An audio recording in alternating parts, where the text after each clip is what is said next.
चतुराई भोले व्यक्ति को नहीं आती।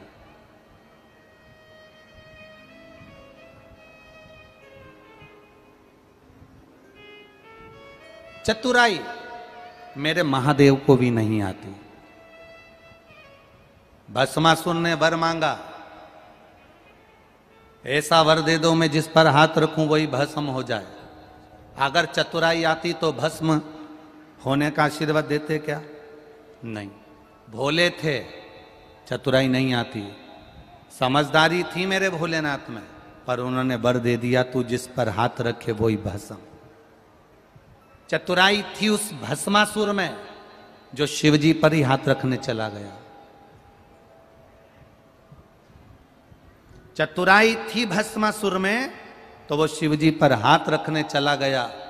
शंकर जी दौड़ते दौड़ते दौड़ते दौड़ते दौड़ते दौड़ते भगवान विष्णु के पास पहुंच गए, क्योंकि उनको मालूम है ये भी चतुर है तो उसका नाम भी चतुर नारायण है, मैं उसके पास चले जाता हूं। अगर ये चतुर है तो मैं चतुर नारायण के पास चले जाता हूं, और चतुर नारायण के पास पहुंच गए।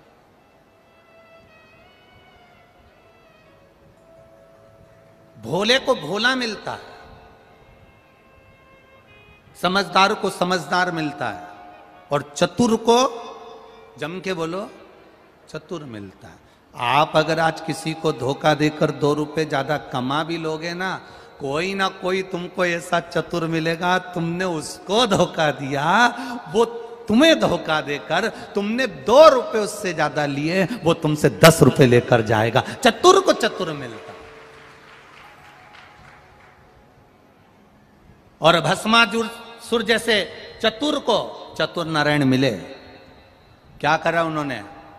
स्त्री का रूप लेकर उसको नचाया, उसी का हाथ उसी के सिर पर रगवा दिया। अब सोचो, इसने तो वर मांगा था और उसी को समाप्त करवा दिया उसी के वर से। चतुर को चतुर मिल जाता है, भोले को भोला मिलता है, सहज को सहज मिलता है।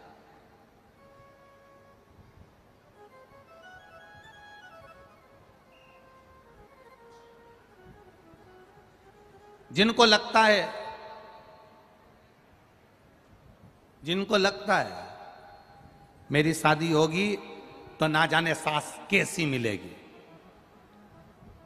जिसको लगता है मेरी शादी होगी ना जाने ननन कैसी मिलेगी, मेरा उनसे निवेदन है, अगर आप अच्छे हो ना तो आपको ये कुछ कहने की जरूरत नहीं है।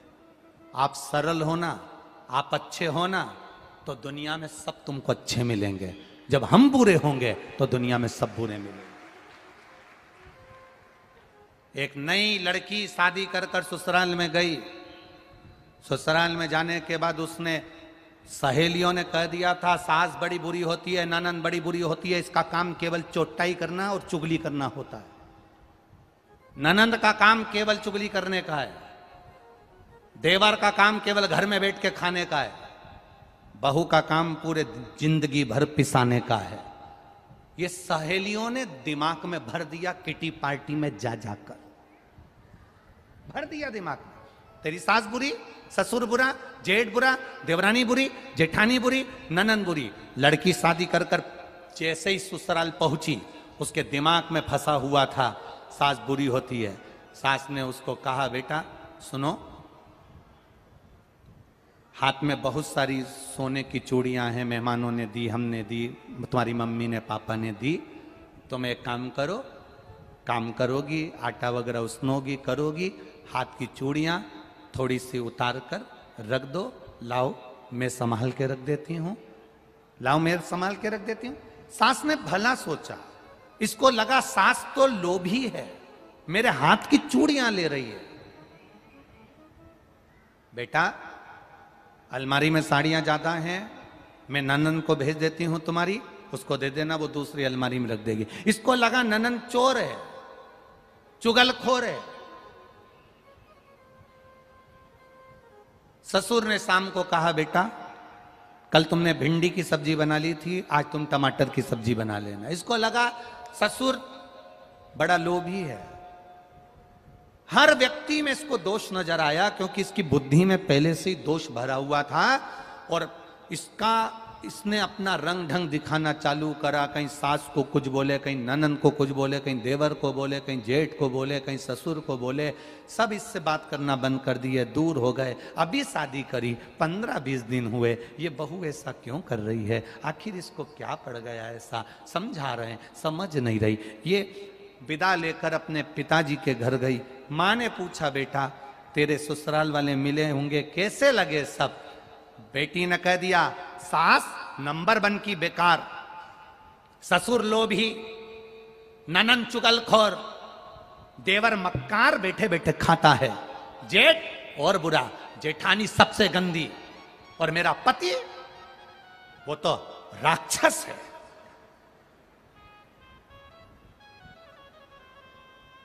तो तेरे पड़ोसी तो अरे पड़ोसी नंबर 1 के बेकार, इतने घटिया, इतने गंदे, जिनका मुंह देखना पसंद नहीं मेरे को। मां समझ गई, पड़ोसी तो अच्छा लगता ना, इतने बड़े परिवार में कोई तो ठीक नजर आता ना, पर दिक्कत केवल इतनी सी है, जो काले कलर का चश्मा लगाता है उसको सब काले नजर आते हैं, जो पीले कलर का लगाता है उसे पीले दिखते हैं, जो नीला लगाता उसे नीले दिखते हैं, जो लाल लगाता उसे लाल दिखते हैं, जो खुद अंदर से बुरा होता है उसे सारा विश्व बुरा नजर आता है। ये श्रेष्ठ, सब गंदे। क्या चाहती है, क्या चाहती है? बस अगर एक सुधर गई ना तो सब सुधर गए। कौन? मेरी सास की बहुत चलती है मां, मेरी सास का मुंह बंद कर दो बस, या ऐसा मुझे स्लो पॉइजन दे दो कि ये धीरे धीरे करके मर जाए।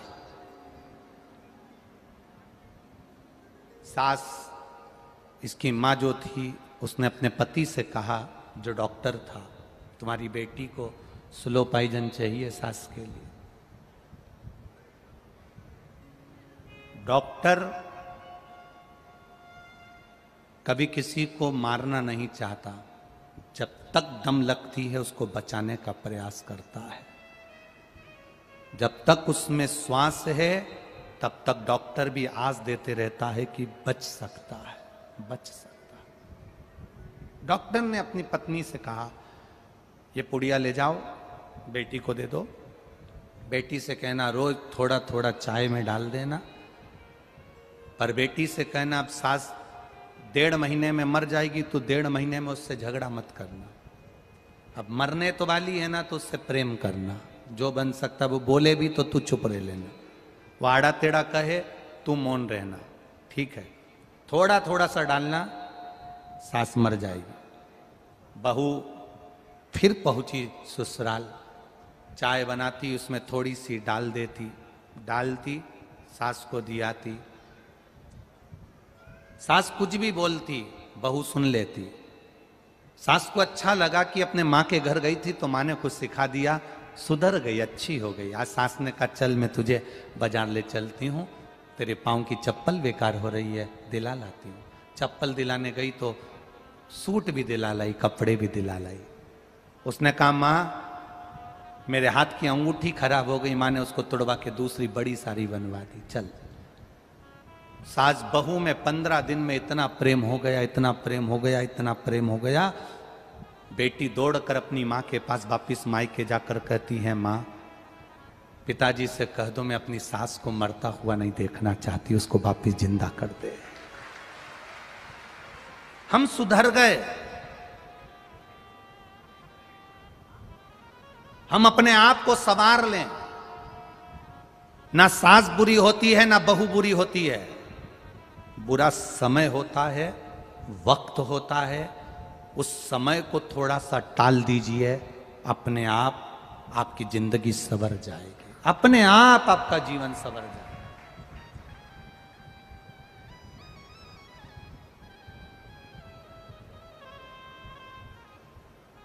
समय टलना चाहिए, कभी कभी समय टल नहीं पाता।